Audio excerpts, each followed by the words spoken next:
Hey there, it's Mike Langford. Welcome to the Augmented Advisor Podcast, brought to you by Blue Leaf. This week on the show, John Prendergast and I are joined by Geof Brown, the CEO of the National Association of Personal Financial Advisors, or NAPFA. Ever heard of it? Of course you have. It's a professional association of fee-only financial advisors. And as you'll hear Geof explain, NAPFA is helping individual advisors and firms chart a course for the future. The future is our theme for this episode, and well, frankly, it's probably going to be the theme of most of the episodes on the show. However, today we're going to be focusing on the financial advisor of 2031, and you'll hear as we get into the show why we chose 10 years in the future from the point of this recording. This is a fascinating conversation, and you are absolutely going to love it. But before we get started, please take a moment to subscribe to the podcast on Apple Podcasts, Spotify, Google, Amazon, YouTube, or wherever you like to get your podcast jam on. And if you have a question or suggestion for a topic or guest for the show, please feel free to reach out on blueleaf.com or hit us up on the socials. Blue Leaf, John and I are all active on LinkedIn and Twitter, and we are super easy to find. Okay, let's get to the conversation with Geof Brown. Well, Geof Brown, John Prendergast, so good to see you this morning. Welcome to the Augmented Advisor Podcast. Thanks for having me. I'm excited. Yeah, it is great to have you here, Geof. I always love when John kind of does that deep inhale. I always feel like something big is coming, and like, oh, he's got something he's gonna start with, and then he he deadpanned me. That was great. I was just sitting there, right. Kind of lean back a little, like, oh, here comes something good. This is amazing. So, again. It sounds like you did a little college radio. I did, in fact, 91.1 WMUA FM in Amherst. Isn't that funny? I'll bet you if somebody pressured you, you could probably do like your intro or one of the taglines you used to do like all the time, because it's just like it's like wired in your brain. You can just, because you've done it so many times. I think I need a gun to my head. But probably could pull it off. Well, fantastic. Well, all right. So, hey, I wanted to have this show focus on some of the things we talked about in our prep call. And I as I sat there thinking about what we talk about, I really started thinking about the financial advisor of 2031, right? Like, what is this business going to look like 10 years from now? Not only for the business, but for the roles of financial advisors, individual advisors themselves. How is that going to evolve?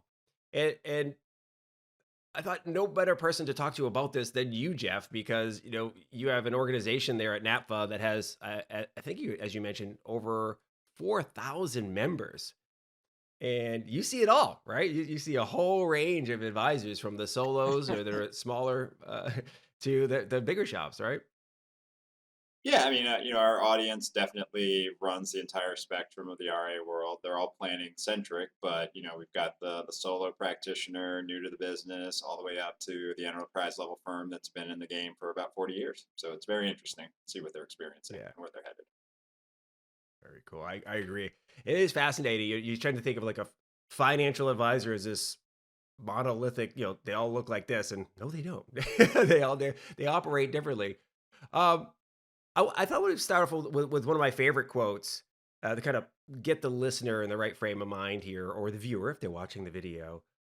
It's from Bill Gates, right? He's famously said, we always overestimate the change that will occur in the next 2 years and underestimate the change that will occur in the next 10. And I honestly really feel that's like more true than we realize, right? When you think back 10 years ago and how different the world was from now, it's dramatic. It's massive, right? You didn't expect everybody, as an example, in 2011 to be walking around with an iPhone in their hand. It was still very popular. It had already been out for a few years and gained some steam, but you weren't surprised when you met somebody who didn't have an iPhone and was still rocking more of a feature phone or a BlackBerry or something like that. But now you're like, hey, Grandpa, what are you doing with that flip phone? Right? But the 2 year thing is like, okay, the world doesn't feel that different than 2019. It's 2021 at the time of this recording.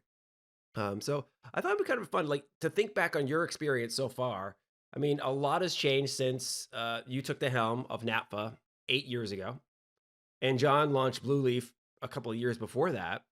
So today, let's invest a lot of time looking forward. But I thought it might be fun to look back at and appreciate like how much things have changed since you guys got your start here. Jeff, thinking back to 2013, what were some of the most prominent issues or topics of issues to the community at that time?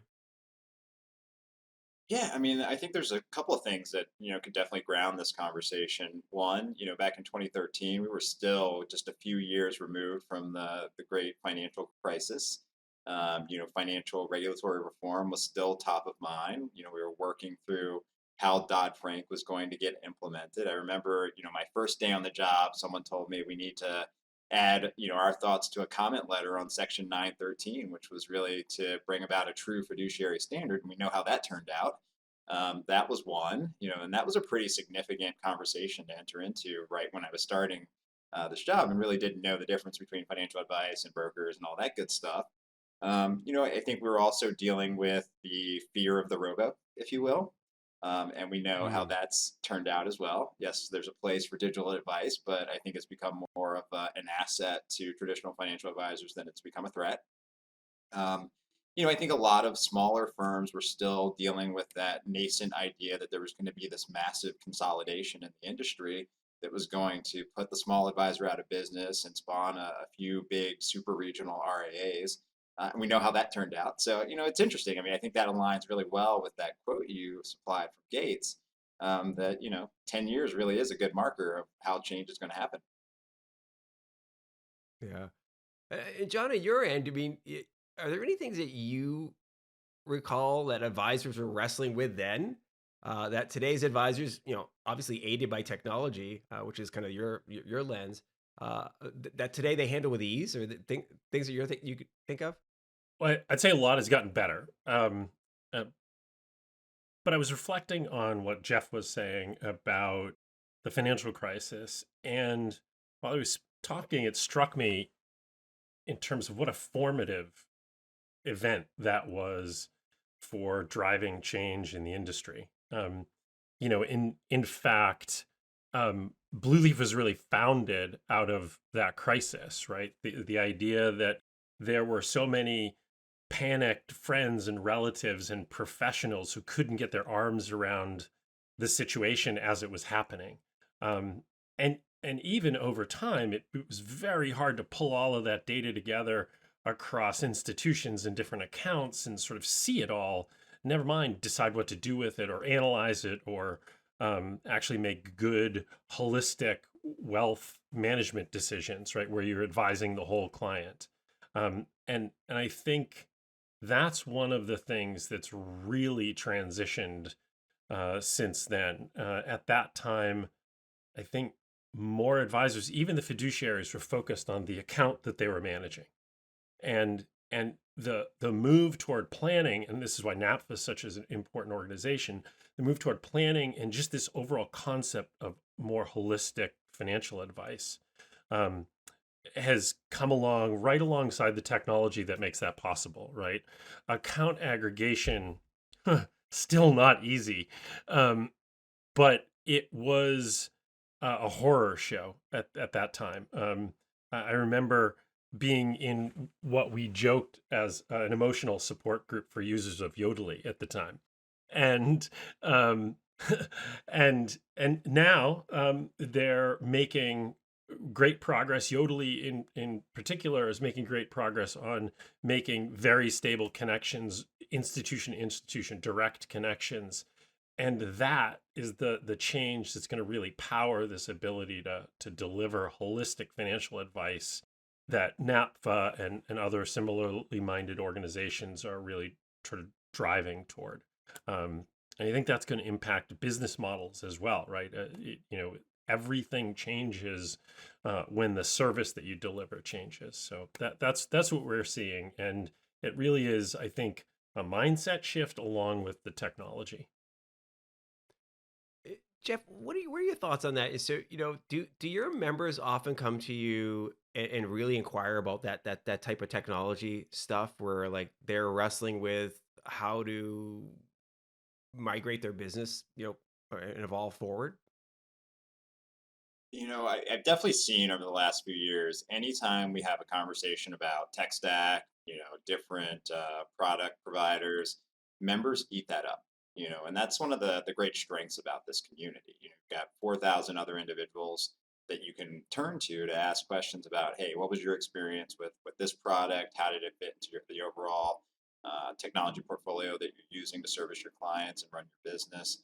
I can definitely sympathize with what John shared about how things were back in 2013, 2011 compared to how they are now. And technology has definitely made the solo small firm advisor that's typically the NAPFA audience a lot more competitive.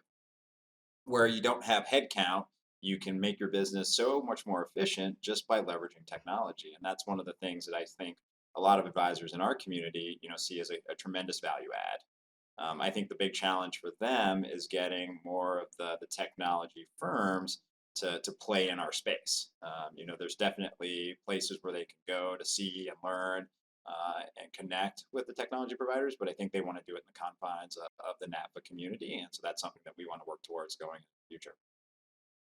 That's really interesting to me that you mentioned that, because advisors, and John, I want to hear your thoughts on this, but they often get almost like a bad rap of people think that they're not technologically savvy, right? And I think people look at the age demographic, they're like, well, the average age of an advisor is 62 years old or whatever, and they go, well, they can't use tech because my 62-year-old dad can't use tech, and so maybe most advisors must be tech illiterate, but that's probably not true, right, John?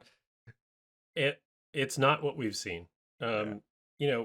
I think the industry as a whole is slow to adopt technology, and advisors themselves get blamed for this. But I actually think it's caution born out of an awareness of, um, you know, the the environment, right? And in terms of regulation and real concern for investors, right? And security and a variety of real concerns that advisors rightly want to see play out. So we don't think of the community as technology resistant as much as cautious, because that's their job. You wouldn't want them to play fast and loose with money, and money is nowadays ones and zeros. So in some sense, playing fast and loose with technology is playing fast and loose with the money they manage. So and on the client side, we see, and I'm sure other providers see the same thing. We see 80 and 90-year-olds on our web application and using our client mobile app. They're on Facebook to look at their grandkids, so it's a thing now, right? Everyone's there. So I think that's different now.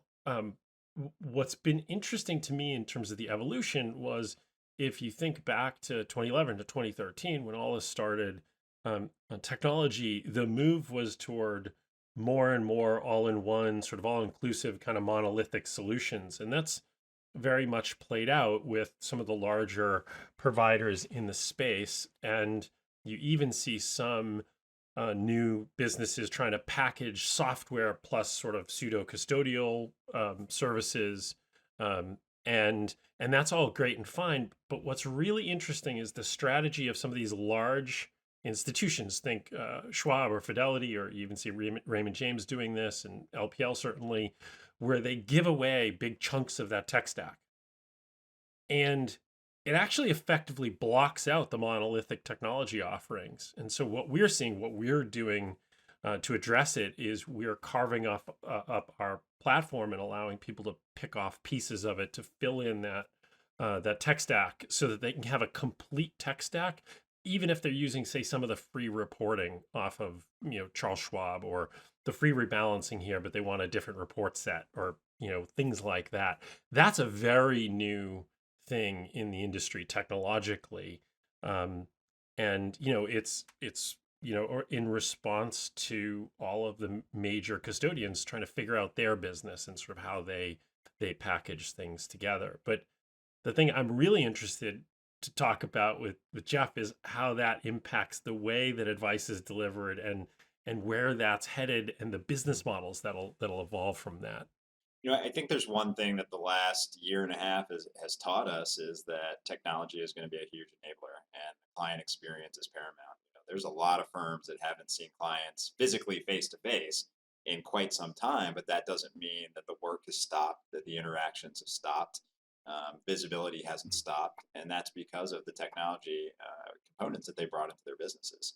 I think some of the resistance that we're seeing and hearing about from an advisor standpoint is just about, hey, I want to know that this is going to work.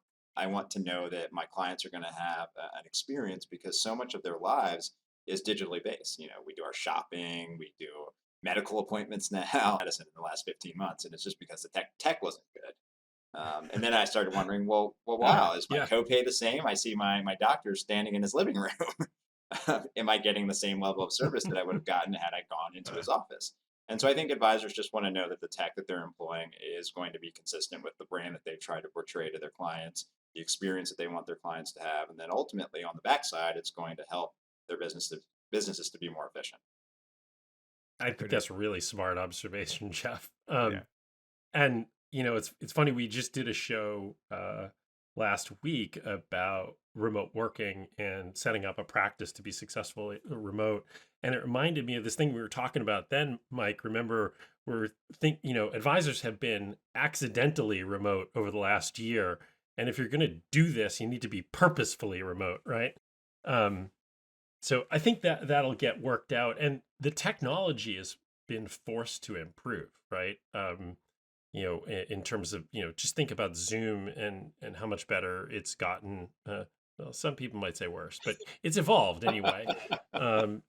And certainly our use of it has improved, and that is a part of it. But remote's going to be a part of the fabric of how we do business in wealth management going forward. There's no question. It's just sort of a question of what's the mix look like for any given practice. We've seen in our audience the rise of the virtual advisor, and it's, I don't have a physical location. I'm highly mobile.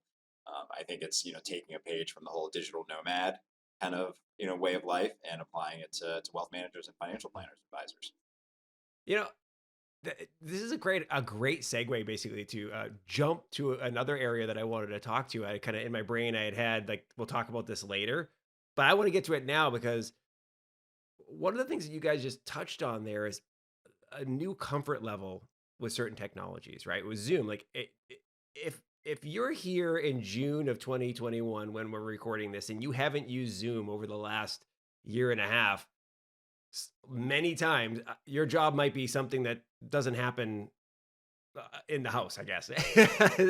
You're out at a work site or something like that, because almost all of us have gotten very, very comfortable with how Zoom works. We've had, countless Zoom conversations. And so for the advisor, not only have they gotten comfortable with it or had to get comfortable with some level Zoom or some other type of solution like that, but their clients are. And it's a new level of comfort. It's very similar to like at one point in time, and I know this feels like a billion years ago, kind of going back to our original quote, advisors were uncomfortable with the notion of email. And so were broker dealers. They were panicked about it from a compliance perspective, how we're going to support this. Advisors weren't sure their clients would want email, right? And now you can't imagine running a practice without email or text or, for many advisors, social media. So let's kind of jump into some of the new models we're seeing here. Because Geof, in our prep call, you mentioned, look at where the world is going on certain things, right? We talked a little bit about subscription models gaining a little bit of steam, where the AUM model is tried and true, and it's the predominant model for our business. But we're starting to see the rise of some new models, like subscription models, where you pay $500 a year per account. And so if you have, an individual account, a joint account, and maybe an IRA for yourself and your spouse, $2,000 a year, 4 accounts, right? No matter how much money's in there, $100,000 or $10 million, that's how much you're paying. It's a new model, right? So, and some advisors might be like, what is happening there? But, as you mentioned, there's we could just look to like where the world is going, right? Yes, I mean, when you think about, so many of the services you use in your daily life, a lot of it is subscription based. I think one that we talk about Mm. is your gym membership, your Netflix account, all the streaming services. I think I'm still paying too much for cable, that sort of thing. But everything is on subscription. You can do clothes on subscription. So why can't you do financial advice and planning on subscription? And for us, it's still a small sliver. There's a huge network within the XY Planning Network, affiliated piece within, the fee only space. But it really comes down to this idea of accessibility and affordability. I think financial planning and Mm. financial advice still has this moniker of, I can't afford it, or it's not for me because I'm not a high net worth individual. And when you think about some of the new models that are out there, it really does increase access to a larger portion of the American public. And it makes advice more affordable because the services that are being offered are more tailored to what that audience needs. If I'm like a young professional, not in um, a high paying career field, and I go to sit with an advisor or planner, what are we going to talk about? Potentially cash flow, budgeting, paying down my debt, dealing with my student loans, things of that nature, maximizing my employee benefits. I'm not really thinking about investing because my money's going into my 401k. And at, that point in my life, it's probably just a small sliver. So help me get my house in order so that when I am, in that mass affluent space, high net worth, we have a solid foundation, and then we can expand into the more higher value services. Yeah, it is interesting to think. I love the fact that you pointed out the whole uh, just look at where the world is going from a subscription thing. I mean, I think of all the subscriptions I pay in my life, and some of them you don't think much about. Like you mentioned the gym membership, right? So I bet you a lot of people didn't cancel their gym membership during COVID. They just kept paying it. They couldn't go, right? It's just, you know, uh, and if you think about your rendering, managing clients' accounts and extending by extension, offering advice, they having a fee that somebody doesn't really think about, and that's why AUM model has always been very popular. But like you said, being able to expand to folks who maybe felt out of reach or wouldn't have qualified under an AUM model, right? Because you think about it, you got if I'm managing $100,000 and I'm charging 100 basis points, that's $1,000 a year fee. There are lots of people who are at the beginning of their career, to your point, who don't have $100,000 to invest yet. But you could say, hey, look, I'm charging you $500. It's going to seem like a lot in proportion to the money you have now, but over time it's going to grow, and we're gonna work well together. Yeah, I mean, you brought up the gym notion. I mean, think about it. When the pandemic started, gyms closed, but they quickly thought about, okay, how do we retool our offering to be able to fit the situation that we're in? They started offering, digital classes, on-demand libraries, things of that Mm. nature. And I think you're going to start seeing a lot of that in the financial advisor space. I think just because a consumer is on a subscription plan, paying, a few $100 a month or $50 a month, whatever the fee is, I think seeing that debit on a monthly basis, it's a good reminder of the fact that I need to be an active participant in this engagement. If you're working with an advisor on AUM, you're probably not going to see that unless you're looking at your quarterly statements, and it's easy to not be an active participant. And so I think for a lot of young people that are, working with an advisor on a subscription model, it's just a good reminder of let me be involved in this. Let me, leverage these resources so that, when I am in a good place career wise, financially, we can tackle my objectives in a more meaningful way. And Jeff, how are you seeing the services that your members are offering evolve in response to that? So you've got these folks who think I need to be an active participant. A co-pilot, I think, was one segmentation version of this. So how are NAPFA, advisors and planners, tailoring their services to make sure that they're delivering that sort of engaged experience? I think it's just really breaking the planning up into more meaningful chunks, thinking about the things that are really, really relevant to the different audiences and tackling those first. I think I mentioned younger professionals, not really, on the investing train yet. Their idea of saving for retirement is, saving in their 401ks. And so just making sure that, advisors are focusing on the things that are most relevant to the client given their stage in life. We're also seeing a lot of advisors that have, over the last 5 years, have broadened the suite of services that they offer. I've talked with planners that, are helping clients secure mortgages, helping clients identify car loans, things of that nature. I think the mortgage piece was probably especially important over the last 15 months. Think about the number of people that bought that second home or the number of people that refinanced and refinanced again. Just to take advantage of the low rates that are out there. I know that we wouldn't have refinanced our mortgage if I hadn't been sitting on a call with a bunch of NAPFA members that were talking about the fact that they were doing it themselves and also helping their clients do it. And so that was something that was like light bulb. Hey, let me call my planner and see what he can do to help us. But I think it's really around how do we become more involved in our clients' lifestyles?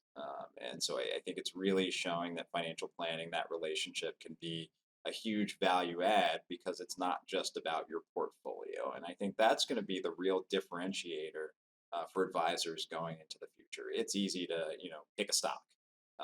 We know that Mm. consumers have access to free trading platforms. They don't need to talk to a professional for that. They should, but they don't need to. And so it's really about having that suite of offerings that's really going to be a differentiator and really make the relationship sticky. Doing things with a portfolio investing, that's super commoditized, but it's all the other stuff that goes around it that's really going to help the planner of the future build a successful and sustainable business. I love that you brought up the offering other services or advice and guidance to other services because that's been one of my, I wouldn't call it a pet peeve, or it's been a bailiwick, I guess is the right phrase to it. Like, I'm just banging this drum, like, hey, listen, you're a financial advisor. You're not just an investment advisor. I understand many of you are RIAs, but like your clients are looking to you to offer guidance on their financial lives, the entire financial life, right? And so they're going to have questions about mortgages. They're going to have questions about insurance, obviously. They may have questions like, hey, what's the right credit card for me? Because should I get one with points or what's the deal here?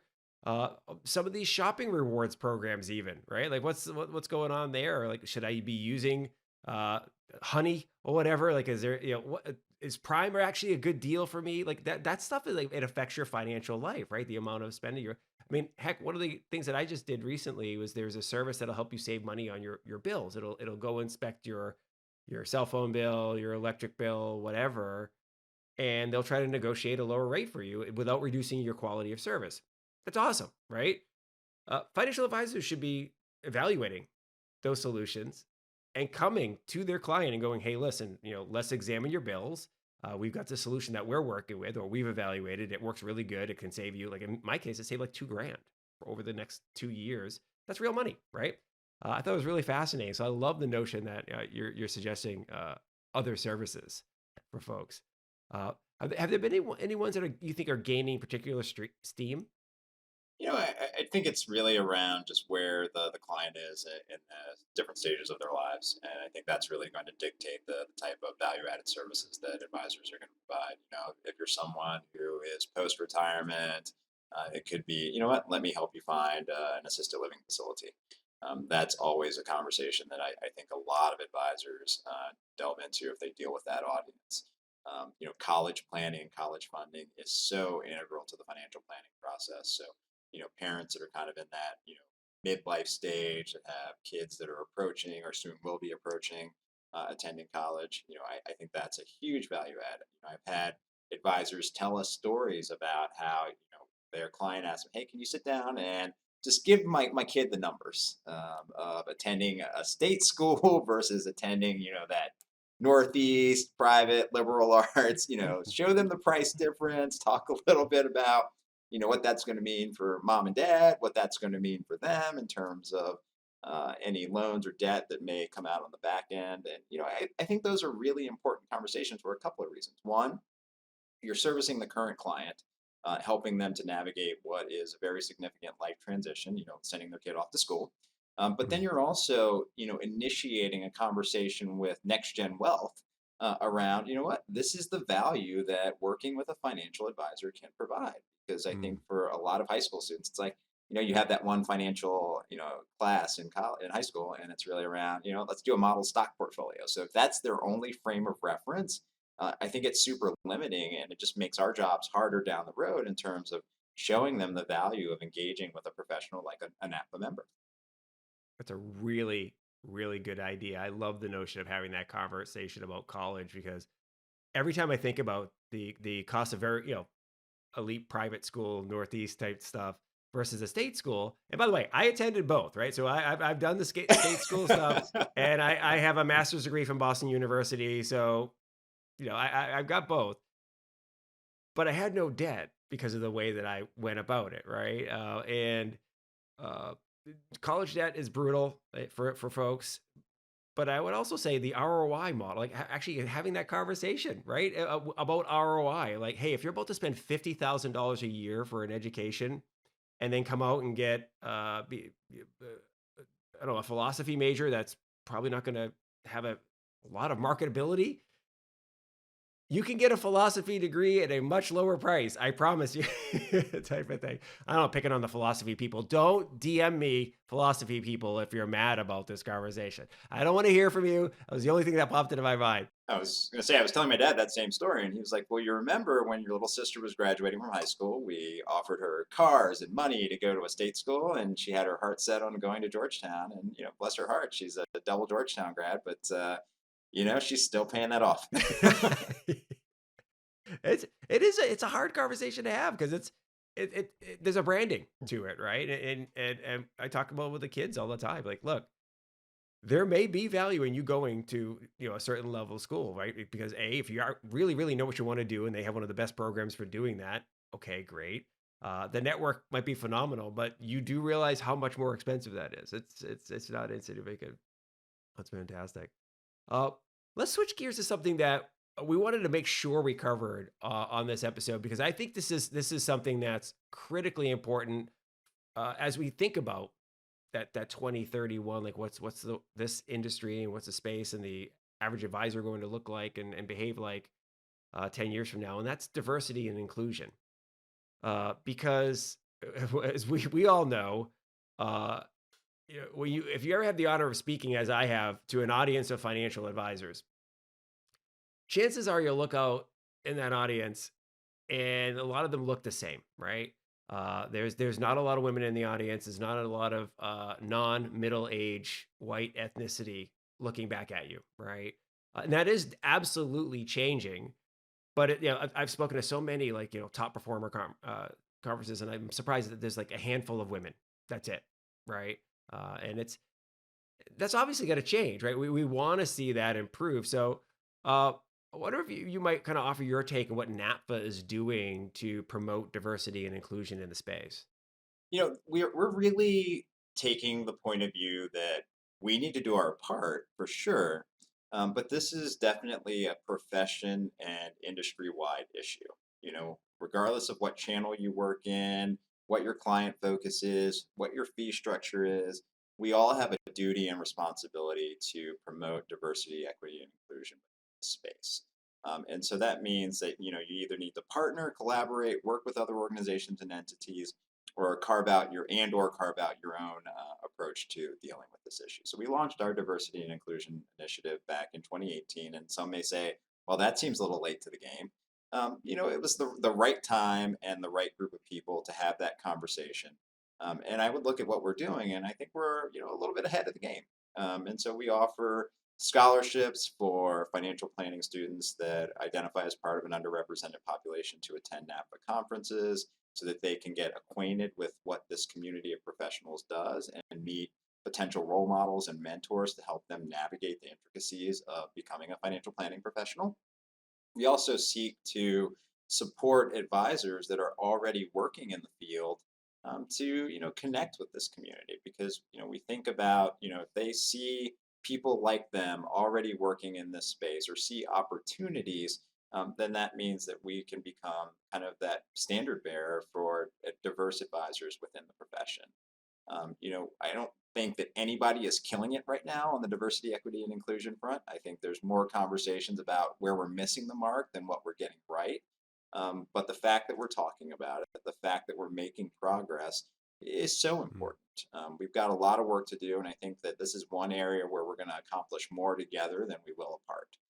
We're not competing in this space. We just need to do a better job across the board of creating opportunities for those that are interested in becoming financial advisory professionals to find a way to do that. So creating that on ramp, and then helping people to be included in this community, and find their place. I think that's really important, and that's what's going to make the difference. We did it to some extent on gender. When you think about the way things were 20 years ago, it may seem like we've made incremental change, but the fact that we're about 30% female in the NAPFA audience, I think that's a feather in the cap. When you look at our volunteer leadership, I mean, we've had so many women that have been chairs of this organization and held significant leadership roles. We can look across our audience and see so many businesses that are owned and operated by female advisors, which I think is a good opportunity and a good picture that we need to illustrate to the next generation of professional about, hey, you can do this. And the fact that financial planning is not about selling product, and it's about helping people. I think that's going to be a huge differentiator. You're not going to find yourself in a bullpen, making your 200 calls a day. And so I think it just allows someone to immediately hit the ground running and really start making a difference in the lives of their clients. And that's super appealing to a lot of young people. I love it. I love it. John, uh, for some of us, this may seem like a no dirt, it's obvious moment. And for others, it might feel like this is a strange question for me to ask a tech executive. But why should we care about promoting diversity and inclusion in the financial advisory business? Like, why should it matter? Yeah, for me, there's two simple answers. The first and most important is because it's the right thing, right? And as an industry, we need to do our part, right?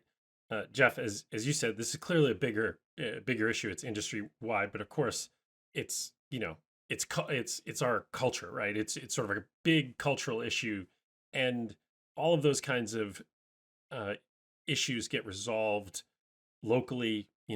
Starting with what you touch and making a difference. Where you are. The second thing, and I think this is really critical, is in the world of enlightened self-interest, this is good business. Um, it's very good business. If you think about the way that world of 2031 is going to look, right? First of all, demographic changes make this country look very different, and um, the prominence of remote work and remote client service um, starts to empower these kinds of business models that get at serving communities which are currently not only underrepresented but also underserved. Mm. And when you start to do that, you need to have a workforce, from ownership, down to paraplanner that understands the clients that they serve. And that means you need to look like the clients that you serve, right? To really understand them. And you're going to find that that turns out to be great business if you want to think about growing meaningfully, right? If you want to think about the kinds of segmentation that we see powering the firms that are growing fastest, ultimately you're going to serve a diverse client set, and you're going to need a diverse workforce to do it, and you're going to need a high quality diverse workforce. And so you better get started now making that happen. And so the kinds of things that NAPFA is doing right at the word go, where underrepresented students start to get exposure and then start to get training, starts the flywheel in the right direction. But ultimately, beyond it being the right thing, I think it is great business, and it's what's going to power the future of the industry. I think that's well said. We've always looked at it from the standpoint of when you have a more diverse workforce, you're going to have increased opportunities for innovation. You're going to have increased opportunities for revenue growth because there's going to be new business opportunities that are created. And then it's just got to be a long-term business imperative. I think young people that are coming into the profession are going to look for companies that exemplify, the way that they've experienced the world.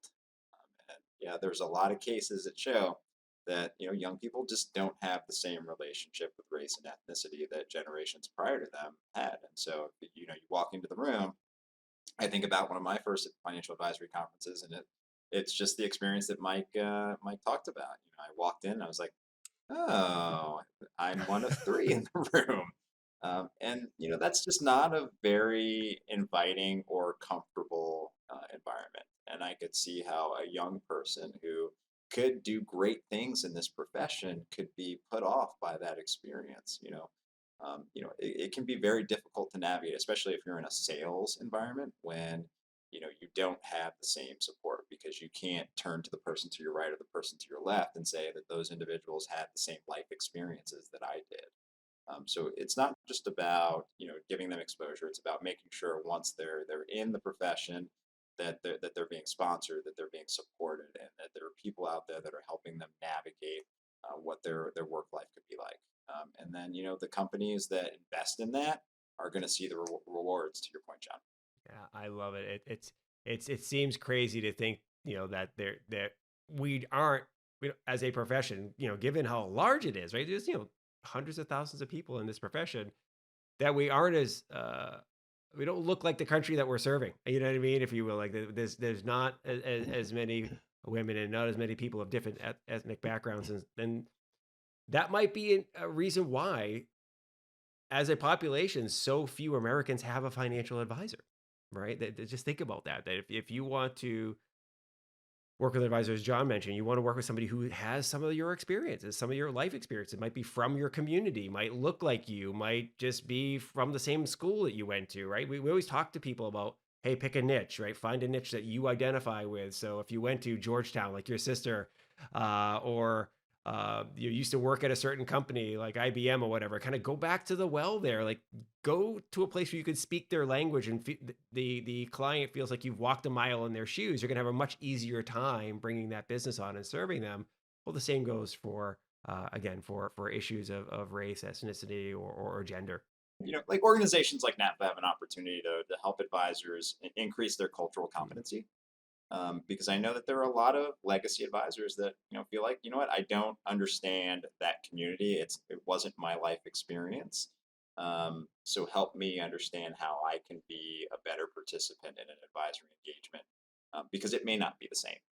And so there's an incredible I've opportunity never there. heard that word before, a phrase before. I'm going to use that, cultural competency. I like that. I'm going to that's in my bag of tools now. I'm going to use it.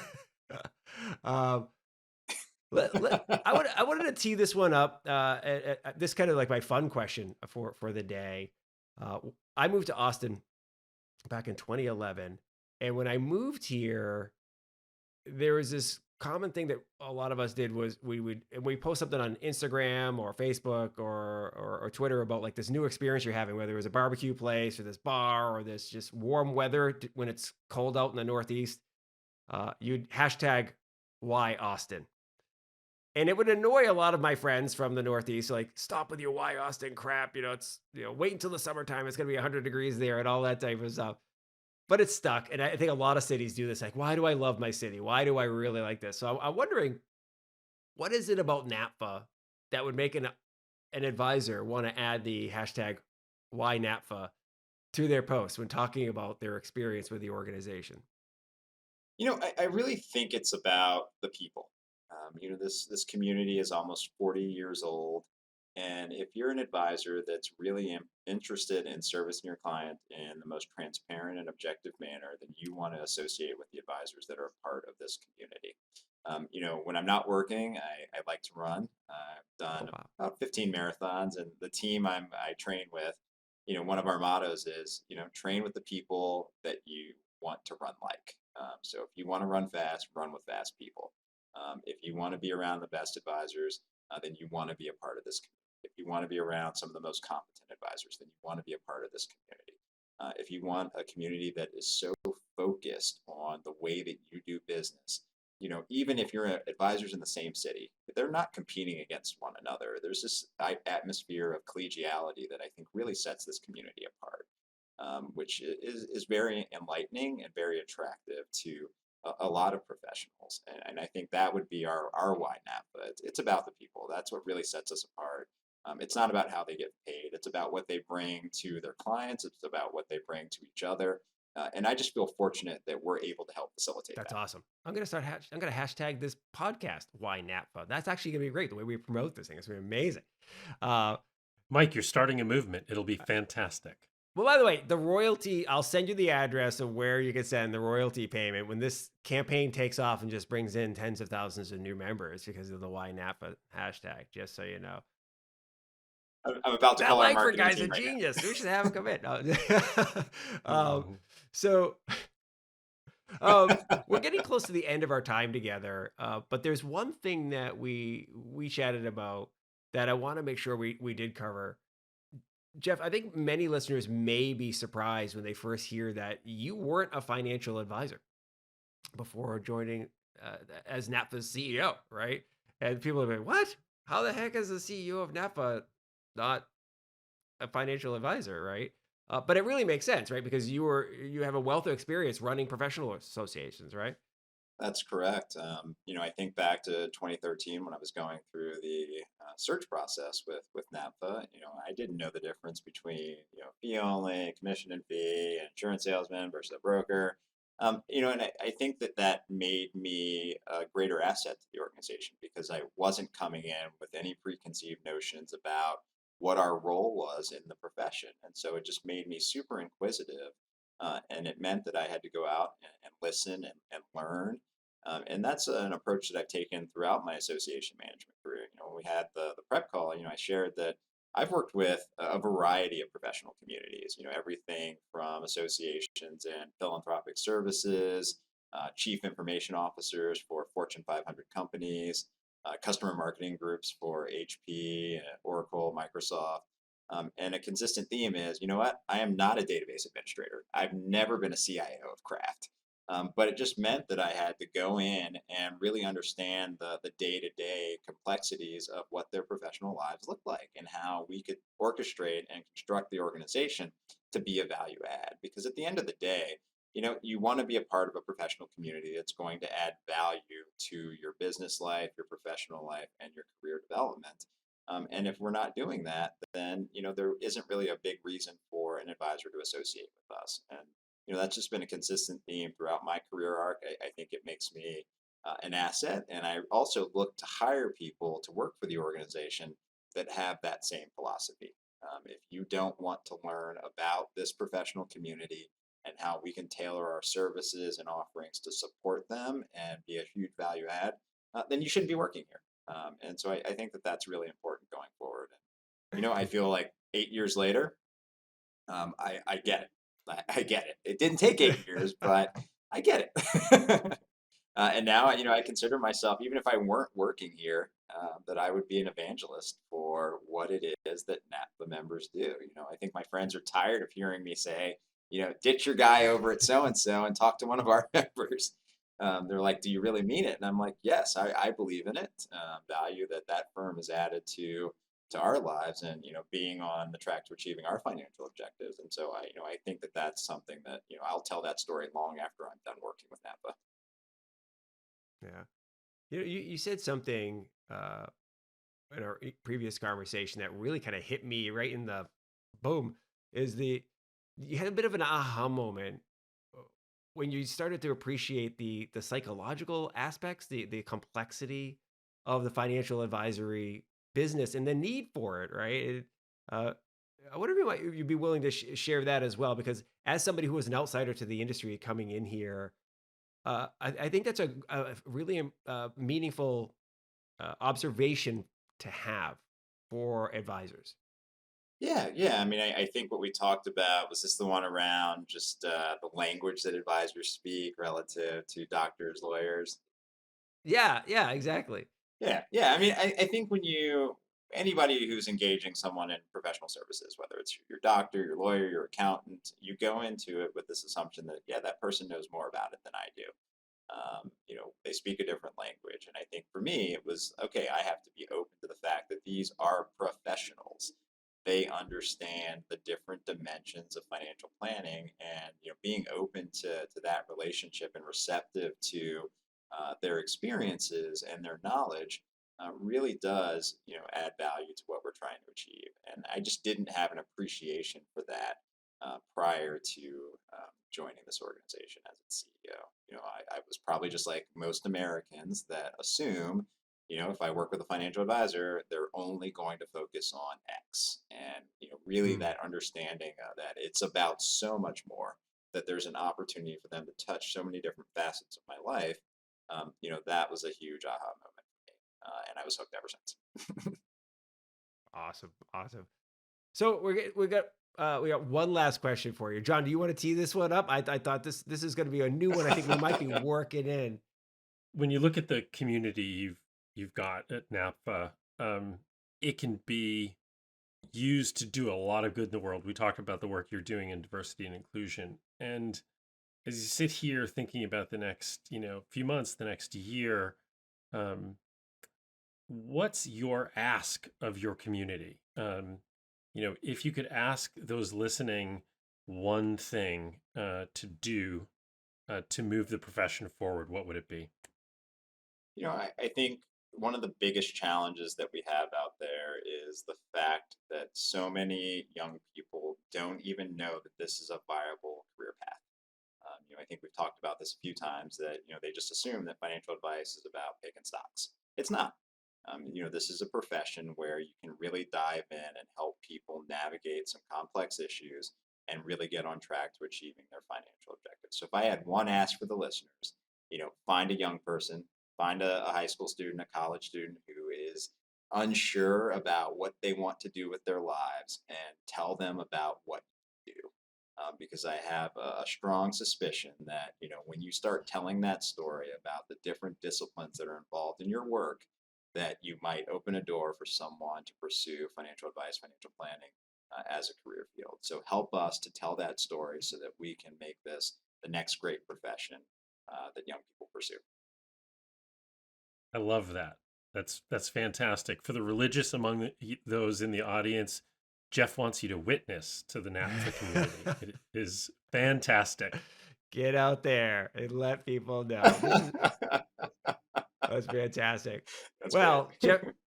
Geof Brown, really appreciate you carving out the time. You're so generous to spend this much time with us today. Really appreciate you and everything you shared today. I'm sure people are going to want to follow up. Best way to get in touch with you, LinkedIn, the NAPFA website. LinkedIn, or head to the NAPFA website. Okay. Feel free to give us a shout. John, Mike, definitely appreciate the opportunity. We've got so much to offer financial planning and advisory professionals, and would love to be their professional community. Fantastic. All right. Thank you, It's sir. great. Thanks so much. Appreciate it.